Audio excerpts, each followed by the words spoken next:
My husband humiliated me in front of his friends and said he only married me out of pity. I should have noticed something was wrong the moment we walked into the restaurant. The place was packed, absolutely chaotic, with people celebrating some local sports victory. And my husband seemed unusually tense even before we sat down. His jaw was clenched in that way it got when he was irritated about something, and he kept checking his phone every few seconds as we navigated through the crowd. His two college friends were already waiting at the table near the back, waving us over with enthusiastic gestures and half-empty glasses already in front of them. The noise level was insane, everyone drinking and shouting and singing fight songs, and I remember thinking we should have picked somewhere quieter, somewhere we could actually hear ourselves think. But I didn't say anything. I had learned over the past year or so that suggesting changes to plans he had made usually ended badly, with him accusing me of being controlling or never being satisfied. So I just smiled and followed him to the table, already preparing myself for a long evening of pretending everything was fine. His friends greeted us warmly, standing up for hugs and handshakes, complimenting my outfit and making jokes about how long it had been since we all got together. They seemed genuinely happy to see us, which made what happened later even more surreal. The restaurant was decorated with sports memorabilia and had screens showing replays of the game everywhere you looked. Our server, a young guy with an enthusiastic smile, rattled off the specials over the noise of the crowd. We ordered drinks and appetizers, and for maybe 20 minutes everything seemed normal enough that I started to relax. His friends were funny, telling stories about their college days, about the ridiculous things they used to do, the pranks they pulled, the professors they drove crazy. One story involved sneaking into the campus pool at midnight and nearly getting caught by campus security. Another was about a road trip where everything that could go wrong did. I was actually enjoying myself despite the chaos around us, laughing at their stories and adding my own comments here and there. My husband even seemed to relax a little, his shoulders loosening as he drank his first drink and then ordered another. I was drinking soda because I had to drive us home, and someone needed to be clear-headed. That turned out to be more important than I realized at the time. Then one of them, the one with the beard who worked in finance, asked the question that changed everything.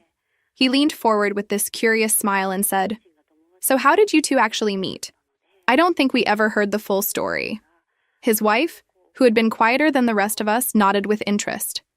I opened my mouth to answer, already thinking about how to tell the story in a way that was entertaining and sweet. We had met at a mutual friend's party, talked for hours about nothing in particular, and exchanged numbers at the end of the night. It wasn't a dramatic story, but it was ours. But my husband cut me off before I could say a single word. "Oh, that's easy," he said, and something in his voice made me freeze. There was a mean edge to it, a tone I had only heard a few times before, usually when we were alone and he was angry about something. She basically begged me to date her. I laughed nervously, thinking he was joking, maybe setting up some funny punchline about how persistent I had been, or how charming he had been. He wasn't joking. The look on his face when I glanced at him made that immediately clear. "No, seriously," he continued, louder now, making sure everyone at the table could hear him over the noise of the restaurant. "She was desperate. I mean, look at her." He gestured at me like I was an object on display. "She's what, a 6 on a good day? Maybe a 7 if we're being generous and the lighting is right. She threw herself at me because she knew no one else would want her." The table went completely silent, except for the noise of the celebration happening around us. Someone at a nearby table cheered loudly about the game, their voices a stark contrast to the sudden stillness at ours. I sat there holding my glass so tightly I thought it might shatter in my hand, unable to process what I was hearing. My face felt hot, then cold, then hot again.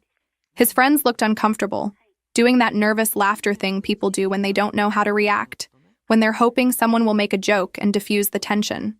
Nobody told him to stop. Nobody said, "Hey man, that's your wife you're talking about." Nobody said anything at all that would have helped. He just kept going, taking another long drink from his glass. Honestly, the only reason I'm still married to her is because I'm too lazy to go find someone hotter. It would be such a hassle, you know. Dating apps, swiping through profiles, meeting new people and pretending to be interested in their boring stories. This is just easier.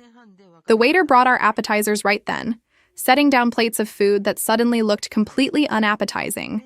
I watched him arrange them on the table. This young guy who had no idea what he was walking into, just doing his job and probably hoping for a good tip. My husband didn't even pause his monologue as the waiter worked, just continued to destroy me in front of his friends like it was the most natural thing in the world. I kept thinking someone would change the subject. Someone would make him stop. His friend's wife was staring at her plate like it was the most fascinating thing she had ever seen. The other friend kept glancing between my husband and me with this expression that might have been sympathy or might have been secondhand embarrassment. But they just sat there, looking at their plates, occasionally glancing at me with what I guess was supposed to be empathy, but felt more like they were watching a car accident and couldn't look away. Then he started making things up, and that's when I realized this wasn't just the alcohol talking or him having a bad day. This was intentional.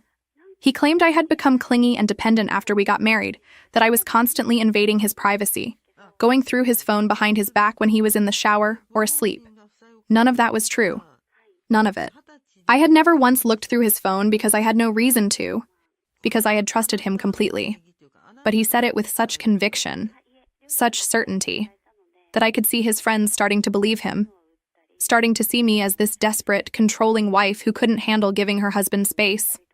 When one of them tried to change the subject, suggesting ordering more drinks in this desperate, cheerful voice that fooled absolutely nobody, my husband held up his hand like a teacher silencing a classroom. No, let me finish. She needs to hear this. Everyone needs to hear this. He looked directly at me then, and I saw something in his eyes that I had never seen before, or maybe had seen but refused to acknowledge. It wasn't anger or frustration. It was contempt. Pure, undiluted contempt. I married her because I honestly thought no one else would take her. I did her a favor, really. She should be grateful. That's when I stood up. I didn't plan it, didn't think about it, didn't weigh the consequences or consider how it would look. My body just moved on its own, chair scraping loudly against the floor. I grabbed my full glass of soda, the ice cubes clinking against the sides, and held it over his head. For maybe 3 seconds, we were frozen like that. Me standing with the glass suspended above him, him staring up at me in shock, his mouth literally hanging open mid-word. His friend's eyes were wide, nobody breathing. Then I poured the entire thing on him. The liquid ran down his hair in streams, soaking into his scalp, dripping down his face and into his collar, completely drenching his shirt until it clung to his chest. The ice cubes landed on his head and shoulders, one sliding down the back of his shirt. He sat there frozen, arms held out slightly from his sides, soda dripping off his nose and chin. The people at the tables around us had gone quiet, turning to stare. Someone in the corner started laughing. I grabbed my purse, slung it over my shoulder, and walked out without saying a word. Not a single word. What was there to say that would matter?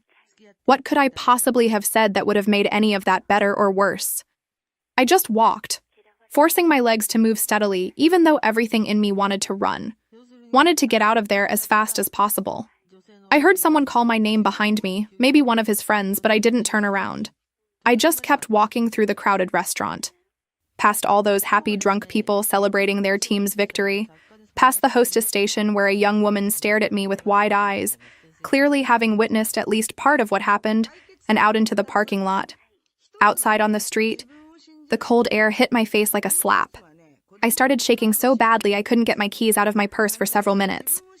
My hands wouldn't cooperate, trembling uncontrollably as I fumbled through the contents of my bag. Lip gloss, tissues, receipts. Why did I have so much stuff in here? Where were the damn keys? People walked past me on the sidewalk, some of them glancing at me curiously, probably wondering why I was standing there shaking and crying in front of a restaurant on a night when everyone else seemed to be celebrating. When I finally made it to the car, which was registered in both our names because he had insisted we needed to share everything, prove we were a team, I just sat in the driver's seat trying to breathe. My chest felt tight, like there was a metal band around my ribs being slowly tightened. I gripped the steering wheel so hard my knuckles went white, trying to ground myself, trying to stop the shaking. My phone started ringing immediately. His name lit up the screen. I declined the call. It rang again 5 seconds later. Declined. Then a text message came through. Then another. Then the phone rang again. One of his friends this time. I declined that too. I turned the sound off completely, watching the screen light up silently with incoming calls and messages as I finally got my breathing under some semblance of control. I needed to get out of there before he came looking for me. I started the car with shaking hands and drove home, probably not as carefully as I should have, my vision blurry with tears that I kept blinking away. The radio was playing some cheerful pop song that felt obscene given what had just happened. So I turned it off and drove in silence except for the sound of my own breathing and the occasional hiccup sob that escaped despite my best efforts to hold it together. I spent that night alone in our apartment with all the lights on. Every single one. I turned on the overhead lights, the lamps, even the light in the closet. I wasn't hiding from anything. If anything, I wanted to see everything clearly. Wanted to sit in bright light and process what had just happened without shadows or darkness making it worse. The apartment felt different suddenly, like I was seeing it for the first time. All our stuff mixed together, his books next to mine on the shelf, his jacket thrown over the back of the couch, our wedding photo on the wall smiling like we had been happy. Like we were a real couple who loved and respected each other. I sat on the couch scrolling mindlessly through my phone, seeing his calls and messages pile up but not reading any of them yet. The friend who had tried to change the subject at dinner sent me a message asking if I was okay. I didn't respond. I didn't know what to say. Was I okay? I had just publicly humiliated my husband at a restaurant, but he had publicly humiliated me first, worse, with words designed to cut deep and leave scars. Around 1 a.m, he showed up. I heard him before I saw him, his car pulling into the parking lot too fast, the door slamming. Then the buzzer for our apartment started ringing. Once, twice, 5 times, 10 times, over and over in rapid succession, like he was jamming his finger on the button. I sat on the couch and didn't move. He started yelling through the intercom. Let me in right now. We need to talk about this. You can't just ignore me. His words were slurred, and I realized he had continued drinking after I left. Of course he had. The buzzer rang again, long and insistent. The phone calls kept coming every 15 minutes like clockwork, and his voice messages got progressively angrier and more threatening. First, they were demanding, telling me to answer the phone, telling me we needed to talk immediately. Then they got aggressive, calling me names I won't repeat, saying I had embarrassed him in front of his friends, destroyed his reputation. The irony would have been funny if it wasn't so awful. Around 1:30, he stopped ringing the buzzer, and I heard his car leave, tires squealing as he drove away too fast. But the calls didn't stop. They kept coming, lighting up my silent phone screen in the dark room. At 2 a.m, when I literally could not take one more notification, one more buzz of my phone against the table, I finally blocked his number and tried to sleep. I got maybe 3 hours of fragmented, nightmare-filled rest. I kept dreaming I was back at the restaurant, except in the dream I couldn't move or speak. I just had to sit there while he talked, and everyone at the table nodded along like he was making perfect sense. When I woke up around 6 with my neck cramped from falling asleep sitting up on the couch, I temporarily unblocked him just to see what he had sent while my phone was silent. The message count was absurd, 37 messages. I scrolled through them numbly, watching his tone shift from angry to aggressive to almost pleading, then back to angry again. Most were demands.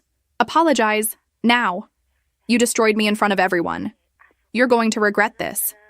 Not a single, I'm sorry.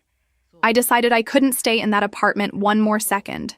Everything about it felt contaminated now, tainted by what he had said and what I was starting to understand about my marriage.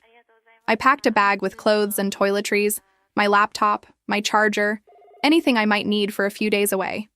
I left most of my stuff there because I honestly didn't know what I was going to do long term. Couldn't think that far ahead yet. I just knew I needed to be somewhere else, somewhere that felt safe. So I drove to my parents' house. It was only 7 a.m. when I got there, but my mother answered the door in her robe immediately, like she had been waiting for something bad to happen, and here it was. Confirmed. She took one look at my face, my red eyes, my wrinkled clothes from sleeping in them, and immediately started making coffee and pulling out food and blankets, her way of showing love. She didn't ask questions right away, just moved around the kitchen efficiently, making me sit at the table and putting a mug in front of me. My father came downstairs a few minutes later, drawn by the sound of voices, and stopped in the doorway when he saw me. "What happened?" he asked, his voice still rough from sleep. So I told them. I told them everything. Every detail of that dinner, every word he had said, the way his friends had just sat there doing nothing, the soda incident, the night of calls and messages, everything. My mother's face got tighter and tighter as I talked. Her mouth pressed into a thin line. My father listened to the whole story without saying a word, his fist slowly clenching on the arm of his chair until his knuckles went white. When I finished, nobody spoke for a full minute. The silence was heavy, weighted with rage on my behalf. Then he stood up carefully, deliberately, like he was controlling himself very carefully to avoid exploding. "I'm going to take care of something," he said in this quiet, dangerous voice I had only heard a few times in my life. Always when someone had seriously wronged someone he loved. He grabbed his keys from the hook by the door and left without explaining anything else. My mother and I sat there in silence for a moment after he left. Then she reached across the table and squeezed my hand so hard it almost hurt. "You're not going back there," she said. It wasn't a question. "Not until we figure this out. You're staying here as long as you need to." I nodded, not trusting myself to speak without crying again. I had been trying so hard to hold it together, to be strong, to not completely fall apart. But sitting in my childhood kitchen with my mother holding my hand, I finally let myself cry properly. The kind of crying that shakes your whole body and makes it hard to breathe. My mother just held my hand and let me cry, not telling me it would be okay or that everything happens for a reason or any of those empty platitudes people say when they don't know what else to do. She just let me cry. 3 hours later, my father came back. I heard his car in the driveway, heard him come in through the back door. He walked into the kitchen and placed a business card on the table in front of me without saying a word. I picked it up with shaking hands. A family law attorney, someone named Richard with an office downtown. There was a phone number and an email address. "He's a friend of mine from when I worked at the credit union," my father said, sitting down heavily in his chair. "Good man, knows what he's doing. I already called him and explained the situation. He's expecting to hear from you when you're ready. He doesn't charge up front, works on a percentage of whatever you can recover in the settlement." I looked at the card, then at my father. "Thank you," I managed to say, my voice coming out scratchy from all the crying. My father didn't tell me where else he had been during those 3 hours besides the lawyer's office. And I didn't ask. But I noticed his knuckles were slightly red, like he had hit something. And there was a tension in his jaw that suggested he had done something he wouldn't regret, but didn't particularly want to discuss with me. My mother noticed too, but she didn't say anything either. Some things are better left unspoken. I spent the morning at my parents' house trying to distract myself with my phone. Around noon, the woman who had been at the dinner sent me a message. "Are you okay? I need to warn you. He's calling everyone. Telling people you were drunk and attacked him unprovoked. It's not true, right?" I replied immediately. "I only drank soda. He had multiple drinks." Then I made a subtle post on social media about being the only sober person in certain situations. Several people from our shared friend group started sending private messages asking what really happened. My father came home and started making food without commenting on where he had been. Minutes later, my husband showed up at my parents' front door looking disheveled and still wearing the same stained clothes from the night before. My father stood up quickly when he saw who it was. My mother grabbed my arm and whispered for me to stay seated. My husband burst through the door. "You humiliated me," he screamed, pointing at me. "Apologize now, in front of your parents." "Lower your voice," my mother said. He ignored her, moving toward me. My father stepped between us. "Back off," my father said quietly. "Now." My husband tried to push past him. Bad move. My father shoved him hard enough to make him stumble against the kitchen table. My husband tried to push my father aside like he had the right to confront me directly. My father pushed him back hard enough to make him stumble against the kitchen furniture. My mother started screaming too, ordering him to leave the property. He tried to grab my father's arm, and my father shoved him even harder toward the door. He finally left after that escalated confrontation, and my mother broke down crying from the stress. I ran upstairs to one of the bedrooms and locked myself in while my phone exploded with messages from people asking about the rumors. I made a decision then. Sitting in my childhood bedroom, I opened my phone and started typing. I crafted a detailed factual message explaining exactly what had happened. Every offensive comment he made at that dinner, quoted as precisely as I could remember. His aggressive behavior showing up at my parents' house. His attempt to physically confront my father. I kept my tone calm and factual. No drama, no exaggeration, just the truth laid out plainly. Then I attached screenshots. Messages from him demanding I apologize. Evidence of the timeline showing I had been sober while he drank multiple drinks. I reviewed everything twice to make sure it was accurate. then sent it to everyone in our mutual contacts, close friends, extended family, even his mother. The responses started coming within minutes. Some people expressed genuine shock and asked questions. Others apologized for not knowing what to say. A few sent long messages about how they always thought something felt off but couldn't put their finger on it. Some people, I noticed, read the message but didn't respond at all, which told me everything I needed to know about where they stood. His mother called my mother directly, screaming accusations about destroying their family honor. The friend who had been at the dinner sent multiple messages admitting he hadn't fully understood how serious the situation was until he witnessed it firsthand. He revealed that my husband had complained several times in private conversations about supposed problems in our marriage, always blaming me for being too controlling and insecure. He confessed he had believed that distorted version until he saw my husband's actual behavior at the restaurant. Most importantly, he offered to provide formal testimony if needed during divorce proceedings. The woman who had been there also sent a separate message confirming she was willing to testify if requested. Both of them admitted they should have intervened that night. I blocked my husband again on all channels and turned off my phone completely for several hours. Over the following days, I stayed at my parents' house while continuing to receive occasional messages from people seeking clarification. Then I decided I needed to go back to our shared apartment to collect my most important personal belongings, taking my father's car as a safety precaution. When I got to the apartment, I found a sticky note on an object deliberately left on the counter with an accusatory message. The large television and game console were gone from the living room, items he had clearly taken to wherever he was living now. Ironically, their absence made the space feel larger and more breathable. There were dirty clothes scattered across the living room floor in a pathetic display of neglect. I started the process of separating and packing my clothes, electronics, sentimental objects, and important correspondence. While sorting through personal papers and household bills, I noticed a drawer in his office that had been locked throughout our entire marriage. Except this time, the key was sitting right there in the lock. He had gotten careless, or maybe he just didn't think I would dare to look. I turned the key and opened it. Inside, I found stacks of unopened envelopes with judicial collection stamps and delinquency notices. The first envelope I opened revealed a debt of $17,000 with a finance company. The second showed $23,000 on a corporate credit card whose existence I knew nothing about. The third document was a debt execution notice from a banking institution threatening to seize marital assets. I kept opening them systematically. $22,000 from one creditor, dates showing monthly charges that escalated over time. $15,000 from another, with interest rates that made my stomach turn. $8,000 from a third. Each envelope was worse than the last, each one revealing another layer of lies and financial devastation I never saw coming. In total, $64,000 in debts accumulated during the last 2 years of our marriage without my knowledge. $64,000.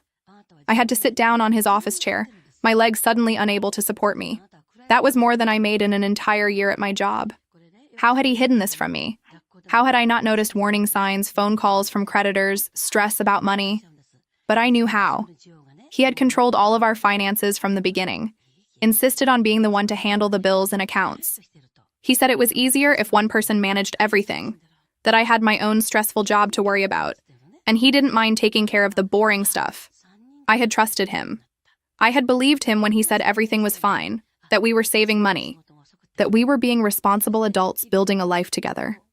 Every time I tried to suggest we review our budget together or talk about our long-term financial goals, he'd dismiss it with a wave and say he had it under control. My hands started trembling as I held the papers, processing the magnitude of what had been hidden. As I examined older documents organized by date, I found something that made me stop moving completely. Credit card statements showing recurring charges to a premium dating website. My vision actually blurred for a second as I processed what I was seeing. The transaction started 8 months before that fateful dinner at the restaurant. They were monthly charges of $99 identified as a premium subscription, plus additional purchases of virtual gifts and profile highlighting features totaling hundreds of dollars across multiple months. 8 months. He had been on dating websites for 8 months, while we were married, while we were living together, while I was making dinner and doing laundry and believing we had a life together. I opened his laptop, which was still connected to the network. My hands were shaking so badly I could barely type, but I managed to use the same password we had always used for the home wireless connection. I accessed his email account, expecting to find it locked or password protected. but it wasn't. He had been so confident I would never look, never question, never discover. There were dozens of conversations with at least 3 different women, maybe more. I didn't count exactly because I couldn't bear to scroll through all of it. But what I did see was enough. Messages where he called them beautiful, said he couldn't wait to meet them, made plans for drinks and dinners. Explicit promises that he was in the process of separating from his wife, that it was complicated but almost over, that he just needed a few more weeks to finalize things.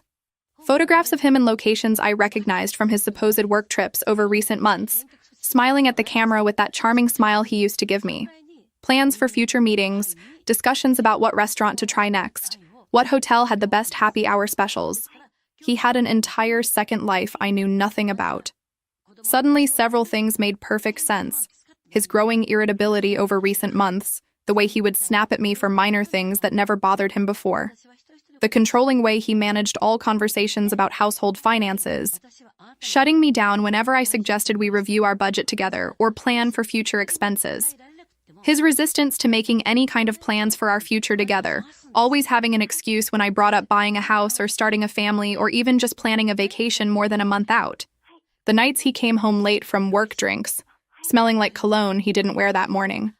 The weekend golf outings with friends I had never met. The business trips that seemed to multiply over the past 6 months, always to cities within driving distance. Never requiring a flight, convenient for quick escapes and easy lies. All those times he had made me feel crazy for asking questions, for wanting to be included in financial decisions, for suggesting we spend more time together. He had been gaslight me, systematically making me doubt my own instincts so I wouldn't discover what he was doing. The public humiliation at the restaurant wasn't the result of excessive alcohol or accumulated financial stress, or him having a bad day, like I had been trying to convince myself. It was a calculated attempt to force me to end the relationship because he was too cowardly to take responsibility for doing it himself. He wanted out, but didn't want to be the bad guy, didn't want to be the one who ended the marriage. So he pushed and humiliated me publicly, hoping I would be the one to finally say enough. Well, I was saying it now. Enough. I took meticulous photographs of every financial document, every compromising conversation, every suspicious bank statement, creating a digital folder organized meticulously by creditor, date, and type of evidence. Then I put everything back exactly as I found it in the locked drawer. The intense anger I had felt since that night at the restaurant transformed into something completely different. Absolute clarity that I had made the right decision to leave. I left the wedding photo face down on the shelf as a definitive, symbolic gesture of closure. I was about to leave carrying all my bags when my husband unexpectedly arrived at the apartment. He blocked the doorway and accused me of stealing property that belonged equally to him. Notably, he showed obvious signs of alcohol intoxication despite it being an inappropriate time of day. I calmly demanded he move away from the entrance, but he remained there for several minutes, physically preventing my exit. I finally managed to force my way past him, and he went inside, slamming the door violently, allowing me to leave with all my belongings. I immediately contacted the specialist attorney my father had recommended. I called Richard with shaking hands. "Can you help me?" My voice cracked.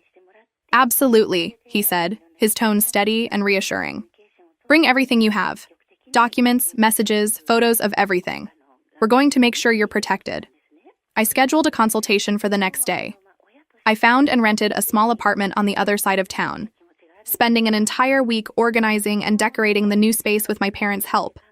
The legal divorce process moved slowly and bureaucratically over the following weeks and months, each step feeling like it took forever, despite my lawyer Richard's efficiency and clear communication.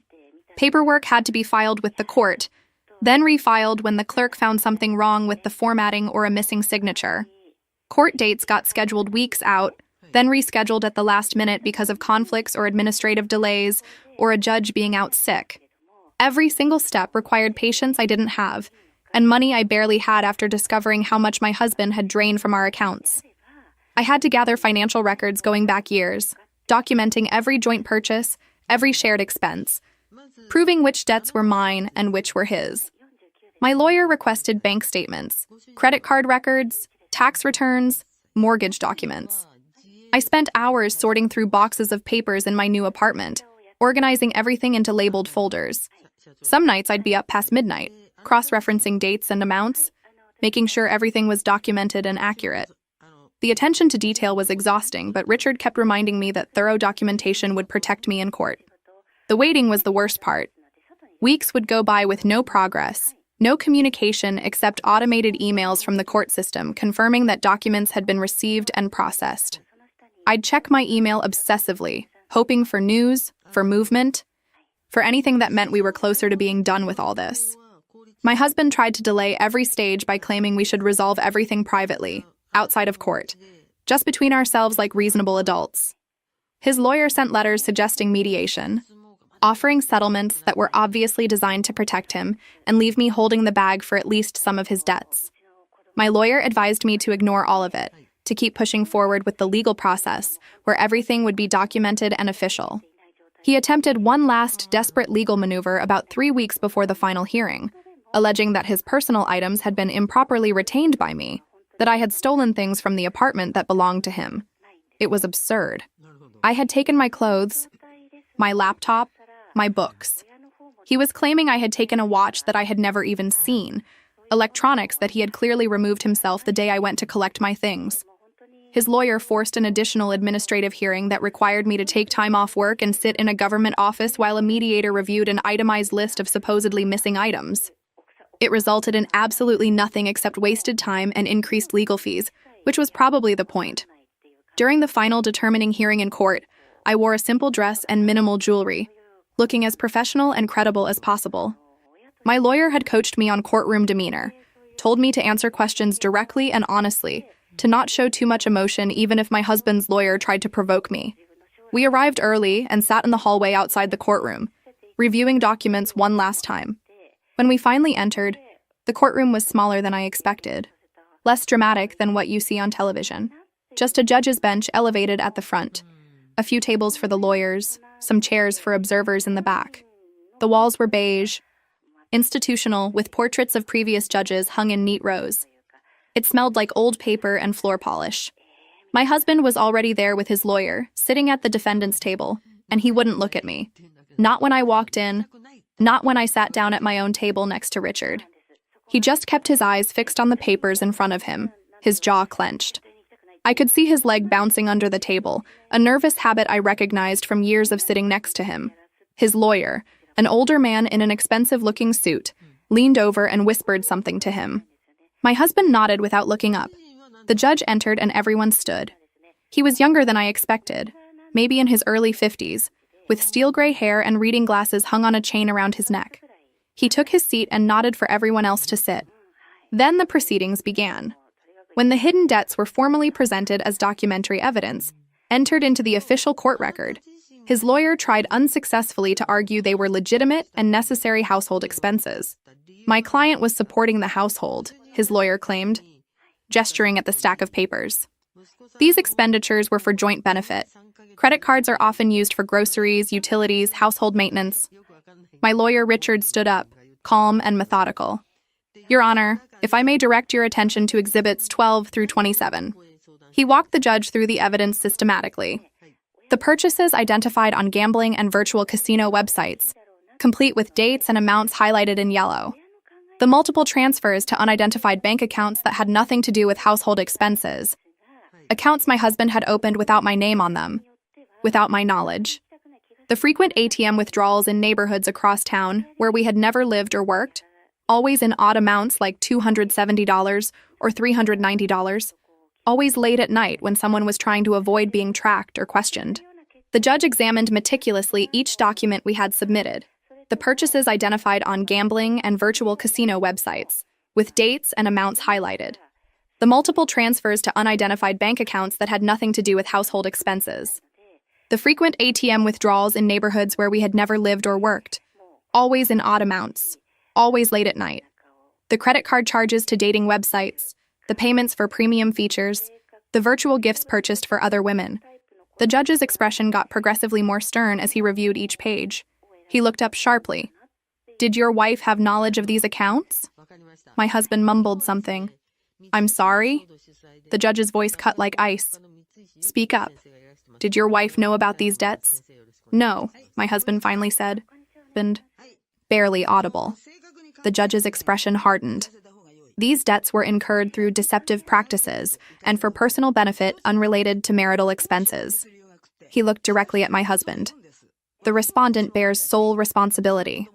The two friends who had been at that dinner appeared and provided testimony confirming the abusive and humiliating behavior they witnessed that night. They both looked uncomfortable, clearly not enjoying having to be there. But they told the truth. They described what he had said, how he had said it, the way everyone at the table had been shocked and uncomfortable. One of them, the one with the beard, added without being asked that he had known my husband for 15 years and had never seen him treat anyone that way before, that it was completely out of line. The judge determined officially that I had no legal responsibility for debts contracted unilaterally, fraudulently, and without my consent or knowledge. His exact words were, "These debts were incurred through deceptive practices and for personal benefit unrelated to marital expenses. The respondent bears sole responsibility." Additionally, he ordered my husband to compensate me with $12,000 for proven improper use of the couple's common financial resources during our marriage. This amount represented half of what had been taken from our joint accounts and spent on his dating activities and other personal expenses. When the judge read the ruling, my husband's face went completely red. I could see his jaw clenching, his hands gripping the edge of the table so hard his knuckles went white. His lawyer tried to interject, to ask for a continuance or appeal or something, but the judge cut him off. "Ruling is final," he said. "Court is adjourned." As we left the courtroom, I had to walk past where my husband was still sitting with his lawyer, who was packing up documents and speaking to him in low, urgent tones. My husband looked up as I passed, and our eyes met for what I knew would be the last time.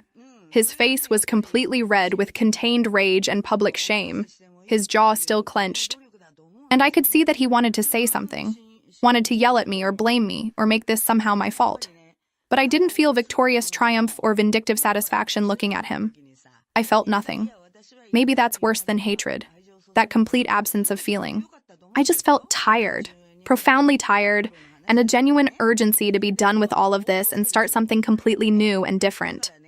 I broke eye contact first and kept walking, my lawyer beside me, out into the hallway and then out of the courthouse entirely. His mother attempted one last phone intervention a few days after the court ruling. I was surprised when her number showed up on my phone, honestly. I debated not answering, but curiosity got the better of me. She started with accusations, her voice shrill and angry, saying I had destroyed her son's life, ruined his reputation, taken everything from him when he had done nothing wrong. "He made some mistakes, but you didn't have to destroy him like this," she said. I let her talk for about 30 seconds, listening to her defend her son the way mothers do, the way I probably would have if someone hurt my child. Then I calmly explained what had actually happened, providing details she clearly hadn't heard from him. The $64,000 in secret debts, the dating websites, the messages to other women, the calculated humiliation at the restaurant. The line went quiet. Then she said, her voice much smaller, "He told me you were the one who ran up debts." Of course he had. Of course he had lied to his own mother, made himself the victim in every version of the story. We talked for a few more minutes, her tone getting progressively less accusatory and more confused, then sad. She apologized stiffly before hanging up, clearly not sure what to believe, but at least aware there was another side to the story. She never called again. After the complete finalization of the divorce with equitable division of remaining assets, which took another month of paperwork and lawyers and administrative delays, I received my fair share of what we had accumulated together. The compensation money from the court ruling came through about 6 weeks later. I managed to recover a significant portion of what had been fraudulently spent, though not everything. Some money was just gone, spent on things that couldn't be recovered or traced. He moved to a much smaller residence in another distant area of the city. I knew this because one of the friends from that dinner mentioned it in passing when I ran into her at the coffee shop, where we used to sometimes meet. She seemed to want to give me updates. Maybe thinking I wanted to know how he was doing, if he was suffering, if he regretted what he had done. But I realized with some surprise that I genuinely didn't care where he lived or how he was doing or what he felt about any of it. He had become completely irrelevant to my life. Just someone I used to know. Someone who turned out to be a stranger wearing a familiar face. I gradually resumed my normal life routine, though normal looked completely different now than it had before. I had to rebuild not just my daily schedule, but my entire sense of who I was as a person. For years, I had defined myself partially through my relationship, through being part of a couple, through making decisions with someone else's preferences in mind. Now I had to figure out what I actually wanted, what I actually liked, without that filter. I focused my energy on professional activities, taking on extra projects at work that I would have been too nervous or too busy to try before, volunteering for assignments that challenged me and pushed me outside my comfort zone. I started speaking up more in meetings, offering ideas I would have previously kept to myself. My boss noticed the change in me, the new confidence and initiative, and after about 4 months, she pulled me aside to say she was impressed with my recent work. A month after that conversation, I got assigned to lead a major project that resulted in a promotion about 5 months after the divorce was finalized. The extra income helped me feel more financially secure after the devastation of discovering those debts, and the professional validation reminded me that I was capable and valuable regardless of what my ex-husband had said about me. I maintained regular contact only with true friends, people who had stood by me through everything without judgment, who had offered to help me move or drive me to court, or just sit with me when I needed company. I let the fair-weather relationships fade away naturally. The people who had believed his lies or stayed neutral or suggested I should have tried harder to make the marriage work. I had no energy for maintaining friendships with people who didn't really know me or care about me. I spent my weekends meticulously caring for the new space that now belonged completely to me, making it truly mine in ways I never could when I shared a home with him. I painted an accent wall in the living room a deep blue that he would have hated, would have said was too dark, too dramatic, too bold. But I loved it.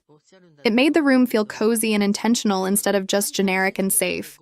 I bought plants, lots of them, filling every sunny windowsill with green growing things that needed care and attention. A spider plant for the kitchen, succulents for the bathroom, a fiddle leaf fig for the corner of the living room that I probably paid too much for but made me smile every time I looked at it. Keeping them alive gave me something to focus on, something to nurture. Proof that I could be responsible for another living thing even when I felt like I could barely take care of myself. I hung pictures and artwork that I actually liked, instead of compromising on neutral, inoffensive decor that wouldn't offend anyone. A print from an artist I discovered online whose work made me feel something. A photograph I took myself on a weekend trip to the coast. My diplomas and certificates, which had been hidden away in a drawer for years because he said displaying them was tacky. Now they were framed and on the wall, visible reminders of what I had accomplished before him, and what I could still accomplish without him. I bought a chair that was too expensive but ridiculously comfortable, one of those reading chairs with an ottoman that you sink into. I justified the purchase by calculating all the money I was saving, by not supporting someone else's gambling habit and dating subscriptions. That chair became my favorite spot in the apartment, where I'd sit with tea or wine depending on the day, reading or just staring out the window, thinking about nothing in particular. I didn't seek any kind of additional revenge, nor maintained any form of contact with him. I blocked him on everything and kept him blocked. I didn't drive past our old apartment to see if his car was there. I didn't check his social media through mutual friends' accounts. I didn't ask people for updates about how he was doing. I concentrated all my energy on rebuilding an independent life, definitively free from emotional abuse and psychological manipulation, on becoming the person I wanted to be, rather than staying stuck as the person he had tried to make me into. 3 months after the divorce was finalized, I was sitting in that expensive chair one evening, drinking tea and reading a novel, when I realized something startling. I hadn't thought about him in almost a week, not once. I had gone through my entire work week, my weekend, my routine, without him crossing my mind.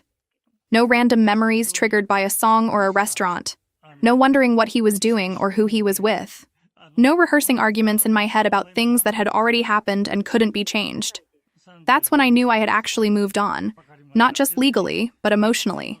The divorce papers made us officially separate, but this was different. This was my brain finally releasing its grip on him, finally stopping the constant background processing of our relationship and its end. The space around me felt lighter somehow, like I could finally breathe without that constant weight on my chest. I had started going to a support group for people dealing with divorce and emotional abuse at the recommendation of my therapist, who I had started seeing about 2 weeks after that dinner. The first session with the therapist had been hard. I cried through most of it, barely able to string together coherent sentences about what had happened. But she was patient and kind, and by the end of that first hour, I felt like maybe, possibly, I could survive this. At first, I went to the support group because she suggested it, and I was trying to do everything right, trying to heal the proper way, whatever that meant. I drove to a community center on Tuesday evenings and sat in a circle with about 8 other people, all of us dealing with various stages of separation and divorce. I expected it to be awkward and uncomfortable, sitting in a circle with strangers talking about our failed marriages. And the first meeting was uncomfortable. I barely spoke, just listened to other people's stories and nodded along, not ready to share my own yet. But then I kept going, week after week, because hearing other people's stories made me feel less alone, less broken, less like I was the only person who had been fooled so completely. There was one woman there, maybe 5 years older than me, who had been through something remarkably similar. Her ex-husband had been cheating for years and hiding money and making her feel crazy when she questioned anything. We exchanged numbers after the 3rd meeting and started getting coffee outside of the group sessions. She became a real friend, someone who understood things my other friends couldn't quite grasp, no matter how hard they tried. She got the way you can feel like you're losing your mind when someone you love treats you like you're worthless, then acts confused or offended when you're upset about it. My parents stopped asking me if I was okay every single day, which was an enormous relief. For the first month or 2, every phone call started with, "How are you doing? Are you okay? Do you need anything?" My mother would call in the morning to check in, then again in the evening. My father would text random times during the workday with simple messages like, "Thinking of you," or "Here if you need anything." I knew it came from love and concern, but after a while it felt suffocating, a constant reminder that I was someone to be worried about, someone broken who needed checking on. Eventually, we settled into a more normal rhythm. Sunday dinners at their house became a regular thing. We'd eat and talk about normal things, their garden, a movie my mother watched, something funny that happened at my father's work. Sometimes we'd talk about the divorce, about how the legal process was going, but it wasn't the only topic anymore. I wasn't just their daughter going through a divorce. I was becoming myself again. My father never did tell me what he did during those 3 hours before giving me the attorney's card, and I decided I was fine not knowing. I had my suspicions, of course. The red knuckles suggested he might have done something physical, might have tracked down my ex-husband and had words with him, or more than words. But he never offered details and I never asked. Some things are better left alone, especially when they're done out of protective love by someone who would do anything to keep you safe. The funny thing about recovering from something like this is that it happens in waves, not in a straight line. Some days I would wake up feeling strong and independent and proud of myself for leaving. Other days I would find myself wondering if I had overreacted, if maybe I should have tried harder to make it work. Those were the days I would pull out my phone and look at the photographs I had taken of all those debt notices and those messages to other women, just to remind myself that I wasn't crazy, that it had been exactly as bad as I remembered. The settlement money helped me furnish the apartment properly and build up my savings again. I made the apartment mine. Blue walls he would have hated, plants everywhere, that ridiculously expensive but comfortable chair. Every single item was chosen by me, paid for by me. When I changed my name back legally, I cried for 20 minutes. His mother sent me a message about 7 months after everything ended. It was short, awkward, clearly something she had rewritten multiple times before sending. She said she was sorry for screaming at my mother, that she had been shocked and defensive, and hadn't understood the full situation. She didn't ask me to forgive her son or suggest we try to work things out, which I appreciated. She just apologized for her own behavior and wished me well. I sent back a brief response thanking her for reaching out, and that was the end of it. I went on some dates after 8 months. One guy spent the 3rd date calling his ex crazy. No future there. A year later, I returned to that restaurant with my friend from the support group. It was just a restaurant. The power was gone. I never saw my ex-husband again after that day at the courthouse. Sometimes I would wonder if I would run into him somewhere, in a grocery store or a parking lot, and I rehearsed what I would say, how I would act. But it never happened. The city was big enough that our paths simply didn't cross. My therapist asked what I'd learned. At first, I hated the question. It felt like forcing meaning onto trauma. But eventually, I had an answer. I learned I could survive what I thought would destroy me. I learned that anger protects you, but you must let it go before it consumes you. Most importantly, I learned that being alone is infinitely better than being with someone who makes you feel worthless. And I learned to trust my instincts. There had been signs, Like when he humiliated my cooking in front of his family, then said I was too sensitive. Never again. 2 years after that night, I'm genuinely happy. Not fake happy, not convincing myself, but actually content. I have my promotion, real friends, an apartment I love, and I'm casually seeing someone kind who never makes me feel like I should be grateful he chose me. The healing happened slowly, in tiny increments I didn't notice, until one day I realized I'd gone an entire month without thinking about what happened. And if I could go back and tell that woman sitting at the restaurant table, holding her glass and trying to understand why the man she loved was destroying her in front of strangers, I would tell her this: pour the soda, walk out, don't look back. Your life is about to get so much better, even though it doesn't feel that way right now. You're going to be more than okay. You're going to be free.